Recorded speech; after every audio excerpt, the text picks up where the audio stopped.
Sí, estamos en contacto ya con nuestro buen amigo, historiador, folclorista, etnógrafo, antropólogo, Ujú. don Antonio Rebollo. Antonio, ¿cómo está? Le saluda Rubén Atahuichi. Bueno, un cordial saludo a todos los televidentes que están en torno a este medio de comunicación tan masivo que tiene nuestro país y el mundo. Y bueno, pues desde Oruro, presto para poder conversar con ustedes sobre las particularidades que tiene el tema de esta fecha tan importante que es el 10 de febrero, en rememoración a la revolución del 10 de febrero de 1781. Adelante. Sí, Antonio Rebollo, vamos a saludarlo. Le saluda Rubén Atahuichi con muchos recuerdos. Hemos compartido aula con él, el docente y yo estudiante, así que siempre es grato hablar con el profesor. Antonio, ¿cómo se ha gestado la revolución de 1781? Oruro ha sido uno de los puntales de la creación de la República a través de esta revolución y hoy precisamente los orureños y el país entero celebra esta gesta heroica. Bueno, este hecho tan importante tenemos que necesariamente ver el tema de los linajes dinásticos que existían en el mundo panandino. Por una parte, los linajes tan importantes como Tupac Amaru, como Tupac Katari, ¿no? Y un largo proceso que se vino gestando en el mundo panandino. Primero, el tema de las dinastías que existían en esta parte de América, ¿no? Y por otro lado también el tema de las castas sociales. ¿Cuáles eran las castas y las dinámicas sociales en el periodo colonial? Era básicamente el tema, primero, los chapetones españoles, que tenían todas las canonjías, tenían todos los privilegios que daba la corona imperial, pero también habían sectores que tenían menos privilegios, el caso de los criollos, que eran nacidos, hijos de españoles nacidos en América, de menos derechos. Luego venían los mestizos, ¿no? Y luego de los mestizos venían los indígenas. Y debajo de los indígenas venían los yanaconas, ¿no? Todavía un estatus mucho más inferior, ¿no? Y bueno, estas diferencias sociales, ¿no?, eran muy marcadas, ¿no?, muy diferenciadas, era terrible. Entonces, ese es un tema de principio. Segundo, un hecho fundamental, hay que ver el tema del carácter hegemónico imperial. Primero, la expulsión de los jesuitas. La expulsión de los jesuitas fue un hecho que prácticamente conmovió toda la parte americana, porque los jesuitas estaban haciendo un trabajo muy monumental de adoctrinamiento, de educación, etcétera, no, pero que fueron expulsados en el año 1776. Y esto desmotivó mucha gente, y además la beligerancia empezó a sentirse en todos los virreinatos, las audiencias, las capitanías, etcétera, del periodo colonial. Ese es un tema importante. Otro es el recambio hegemónico imperial de la dinastía de los Habsburgo o la borbónica. Los borbones serían mucho más liberales, ¿no?, que el tema de los Habsburgo. Este recambio hegemónico imperial también incidió profundamente en el tema del carácter político en el territorio americano. El caso, por ejemplo, nosotros, Charcas Potosí, dependía del Virreinato de Lima, pero después dependimos del Virreinato de Río de la Plata. Entonces, ese es un hecho también que tenemos que ver a partir de la parte imperial, ¿no?, del aparato burocrático político imperial. Y acá, de la parte interna, tenemos que ver el tema del abuso permanente que eran los indígenas, los nativos, especialmente el tema de la micta. Hablar de la micta, que en principio era un trabajo por turnos que alzaban acá nuestros indígenas, que tienen carácter humanitario, pero utilizan eso muy mal los españoles, lo transforman radicalmente en un tema esclavizante, inhumano, hasta que existía pues un terrible temor y no solamente hemos sido terror ir a las, a las minas de Potosí, fundamentalmente. No eran devoradoras de miles y miles de gente de mitayos, ¿no? Que a tal extremo que Galeano indica, por ejemplo, que se podía haber hecho una mina, un puente de plata entre América y España, en base al metal extraído de América, ¿no? Podrían haber hecho doble puente en base a los huesos, esqueletos, etcétera, de los mitayos que murieron miles y miles en las minas de Potosí. Esa gente que escapaba, desertora, etcétera, que de Potosí venían hacia Oruro. ¿Por qué en Oruro? Porque en Oruro existía una diferencia. Aquí había el mingado, o sea, un salario que se pagaba por el trabajo. La minga o el mingado. O sea, había un proletariado temprano en Oruro. De manera que aquí, en determinado momento, Oruro va a llegar a cerca de 80.000 personas en este momento que estamos hablando de la década de los 1780, pues, en este momento. Entonces, eh, empiezan ya las divergencias en virtud al sometimiento, los repartimientos, los tributos, las alcabalas, etcétera. El tributo, estos pagos que se alzaban a la corona española, pero particularmente algo que disgustó profundamente fue el derecho de pernada. El derecho de pernada constituía en que la núbil o joven indígena para casarse primero tenía que desposar su virginidad, ¿no? Frente al patrón, entre comillas, ¿no? De quién dependía. Entonces el derecho de pernada era un acto repudiable por todos los indígenas, pero tenían que someterse porque era el patrón, entre comillas, repito brevemente. Entonces, estos tres tipos de tributos que se alzaban fue incendiando el espíritu de rebelión, ¿no? En todo el mundo panandino, no solamente en el tema de Oruro, sino que también en el mundo panandino, repito, cuando hablamos desde el Cusco, ¿no? Distinta especialmente. En el periodo del Bajo Perú, hoy Perú, Pinta, ¿no? La región donde estuvo Tupac Amaru II. Tupac Amaru II fue un caudillo, un indígena, era un curaca de gran prestigio, ¿no? Pero también en el lado nuestro tenemos a Tomás Catari, los primeros cataris en Chayanta, Potosí, y luego sus hermanos, ¿no? Pero después de él, después de Tomás Catari, aparece Tupac Catari. Tupac que toma el nombre de Tupac del indígena nativo, el líder y caudillo de Perú, de Tinta Tunguesuca, Tupac, ¿no? Tupac Amaru, y Catari, del gran Tomás Catari, de Chayanta, de lo que es actualmente Bolivia. Entonces, estos dos grandes líderes caudillos, ¿no? Empiezan a coaligar sus acciones, ¿no? Para la liberación del yugo español. En el tema de Oruro, tenemos que ver una dinámica de clase. ¿Qué es la dinámica de clase? Primero, los chapetones, o sea, los españoles, ¿no? Querían tener todo el poder económico político a través del manejo del gobierno local de Oruro, ¿no? A través de Urrutia, y bueno, también que estaban atrás de ello los hermanos Jacinto y Juan de Dios Rodríguez. Juan de Dios Rodríguez, los principales líderes de este movimiento, ¿no? Era un rico minero, ¿no? Tenían sus ingenios, sus minas alrededor de Oruro, ¿no? Y que estaban bajo su dependencia muchos yanaconas, muchos mineros, mitayos, etcétera, ¿no? Para muchos indican autores que se vuelven inspirador del tema del 10 de febrero. Bueno, entonces tenemos primero los chapetones, luego los criollos, ¿no? Luego vienen los mestizos. Los mestizos a la cabeza de Sebastián Pagador, solamente como ejemplo, ¿no? Así Sebastián Pagador, que era un mestizo, era el jefe de las milicias, ¿no?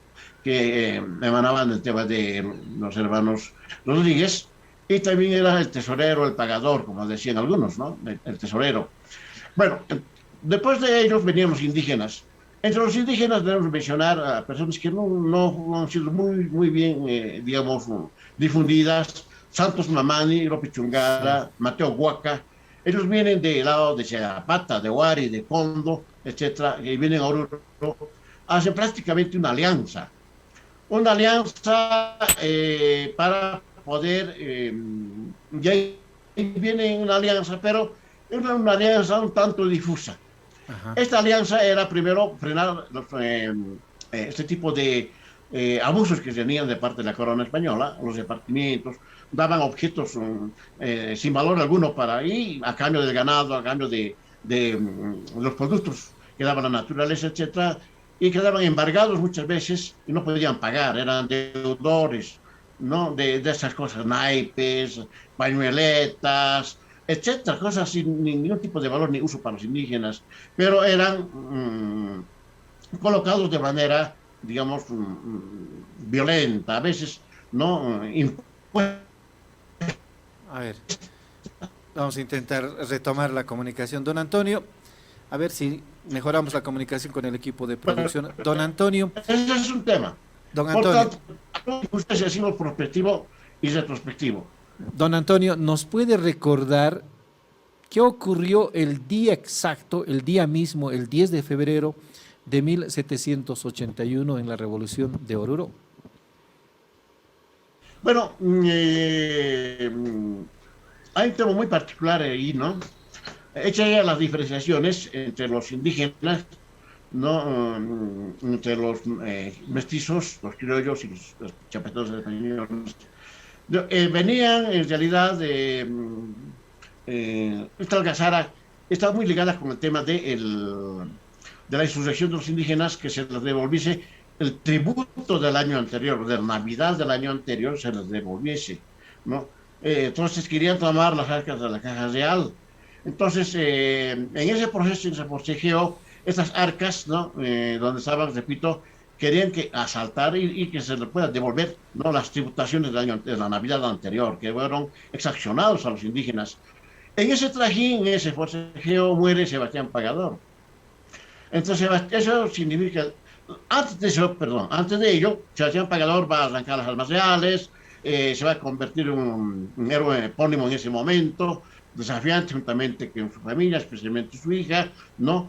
Que venían ya prácticamente a Oruro, ¿no? Los chapetones a acabar, a exterminar con los orureños. Entonces eso moviliza también a la gente de Oruro, etcétera, y también de los cercos, el cerco indígena a cabeza de Santo Mamani, López Chungara, Mateo Huaca, etcétera, y que vienen, bueno, ya y ahí se empieza el tema de la toma de las casas de las principales autoridades acá españolas, ¿no? En espera de los españoles.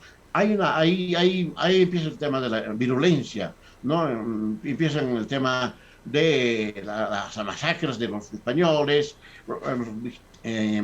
muchos de ellos se ocultan a las iglesias, hay una apostasía ahí porque entran a las iglesias, no respetan ahí a las imágenes de los santos, no hay una flagrancia, en realidad, en un tema muy fuerte contra la fe católica cristiana, porque ahí se ocultaban a los españoles, pero no respetaban ni a los sacerdotes.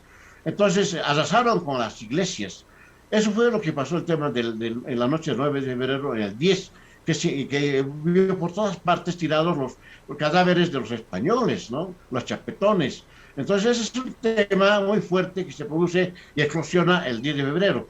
Pero repito, no solamente el tema de Oruro, que repito, viene desde Tinta, Tungazuca, Perú, viene por la Paz, viene por este lado Ayayos y Cacique, todas las poblaciones, ¿no?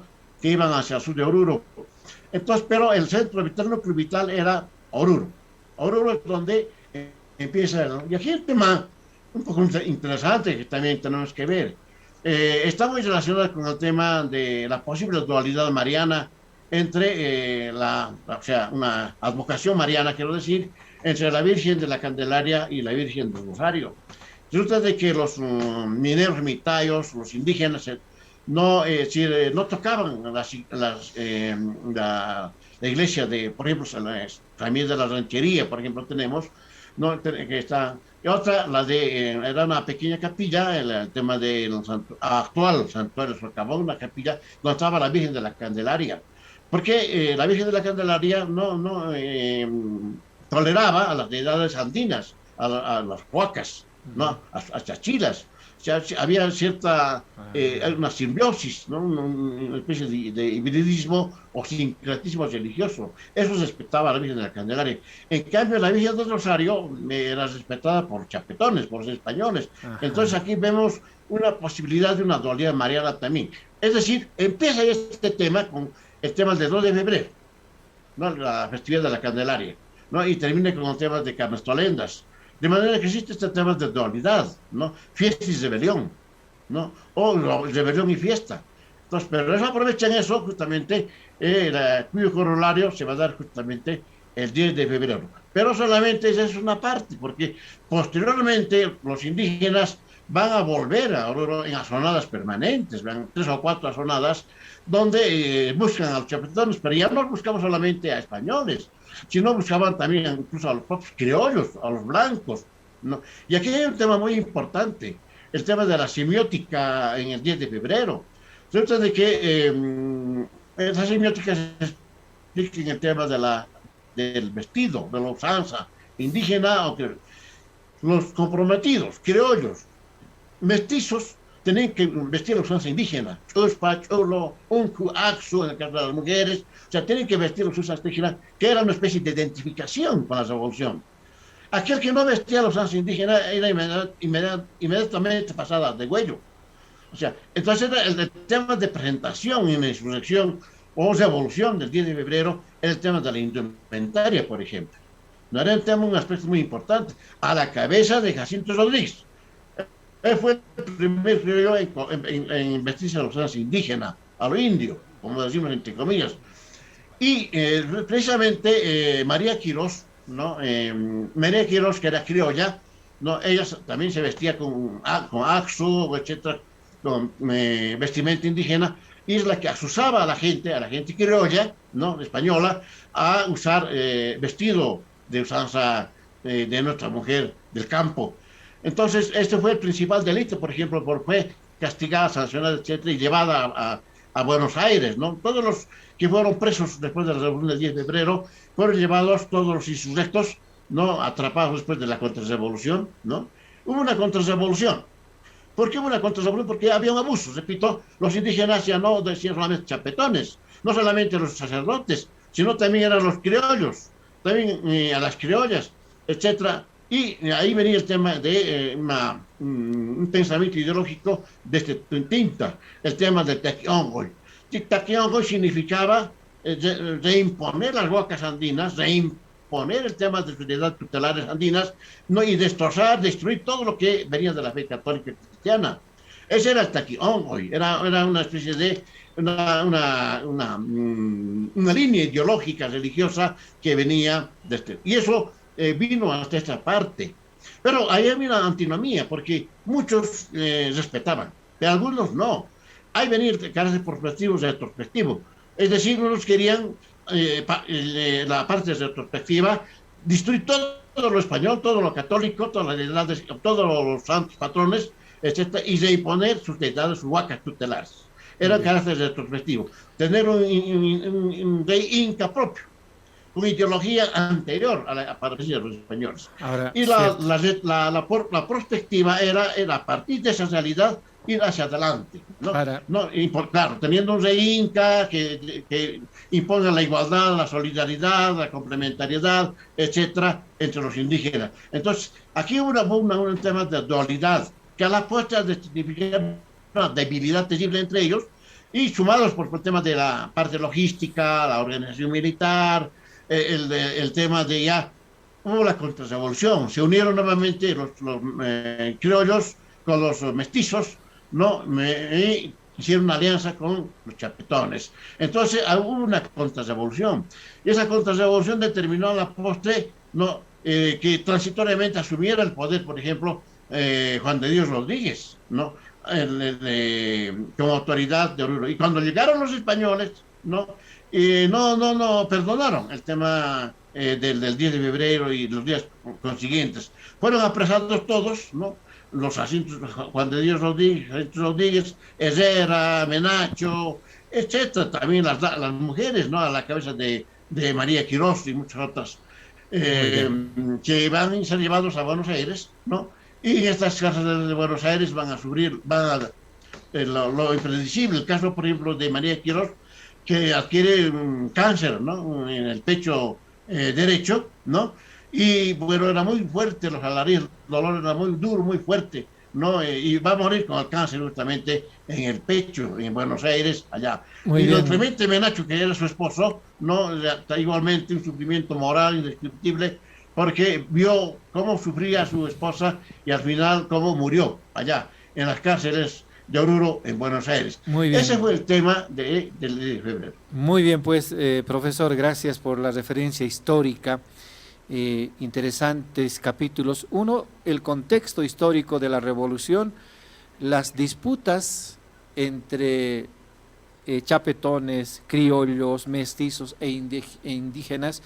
Y otro, las demandas, por ejemplo, de la resolución de los tributos de Navidad, el abuso contra los indígenas, la eliminación de las huacas, esta dualidad mariana que señala muy bien entre los devotos de la Virgen del Rosario, que eran chapetones, y los devotos de la Virgen de la Candelaria, que eran indígenas, criollos y mestizos. Interesante pasaje, profesor Rebollo. Seguramente estaremos en contacto. Ya hablaremos también del carnaval la próxima semana. ¿Le parece, profesor? Bueno, terminaré con esto, por Por favor. favor. El tema de, ¿por qué fracasa el tema de la revolución panandina? Había el tema de los amaros y los cataris. Sí, los amaros que venían del lado del Perú y los cataris que venían del lado de lo que actualmente es Bolivia, o Alto Perú, o el Collasuyo. Ese es un tema que, el tema de liderazgo, el tema de la comandancia de las tropas, y que prácticamente en última instancia van a ser liquidados, ¿no? Y esta división entre amaristas y cataristas, que era Amaro, víbora. La víbora siempre ha sido un símbolo de rebelión en el mundo andino, ¿no? La víbora, o el llamado catari o amaro. Perdón, en el caso de Oruro, por ejemplo, tenemos a Siruni, en Puquina, ¿no? A Siruni, que está en las faldas de la serranía de la ciudadela universitaria, ¿no? A Siruni, víbora. La víbora siempre ha sido un elemento, una deidad andina, ¿no? Y por eso toman los caudillos indígenas el caso de Julián Apasa o Tupac Katari, ¿no? En el caso nuestro, que adquiere un carácter mesiánico, ¿no? Un liderazgo muy fuerte que tenía de carácter espiritual frente a sus interpares. Igual Tupac Katari, en el caso de Tinta, también tenía este tema de liderazgo, de esa cualidad semidivina en este caso, semidivina, ¿no? Entonces, pero llevaban estos nombres que representaban a esta deidad tutelar andina, repito, la víbora, ¿no? Unos con el nombre de Amaru, Tupac Amaru, y en el caso nuestro, el Tupac Katari, Katari víbora, ¿no? En el caso de Julián Apasa, que es otro tema tan importante que también tenemos que ver, que eso que está muy relacionado con el tema del Cerco de la Paz, y está muy relacionado con el tema del Equeco, o sea, las alacitas. Es otro tema que vamos a conversar, pero está en ese contexto. El tema de las citas, el tema del Equeco, etcétera, está en torno a ese tema de Tupac Katari, ¿no? Julián Apasa, ¿no? En el tema de la revolución de la paz. Muy bien, profesor, gracias por contarnos un poco la historia de la revolución de 1781 en Oruro. Hasta otra oportunidad. Muy bien, bueno, un placer y bueno, pues agradecer esta deferencia que hacen conmigo y yo me despido colocándome, ¿no? Este tema de seguridad. Así Muy es, bien, mira, sí. pues su mascarilla del profesor Entonces, Antonio Rebollo es de la auténtica. ¿no? Este es el símbolo muy particular del orreño, la diablada, La de hablar. ¿no? Esta aquí tenemos justamente, para podernos cubrir en épocas de pandemia, utilizamos esta época que estamos identificados con Oruro y con Bolivia y Mándenos con nuestra uno, cultura. mándenos un par, por favor, nosotros agradecidos. Yo le voy a ir a visitar en su casa en Oruro. Gracias, profesor. Ya muy bien, bueno, hasta pronto. Hasta pronto. Era el profesor Antonio Rebollo, antropólogo, historiador y folclorista en Oruro.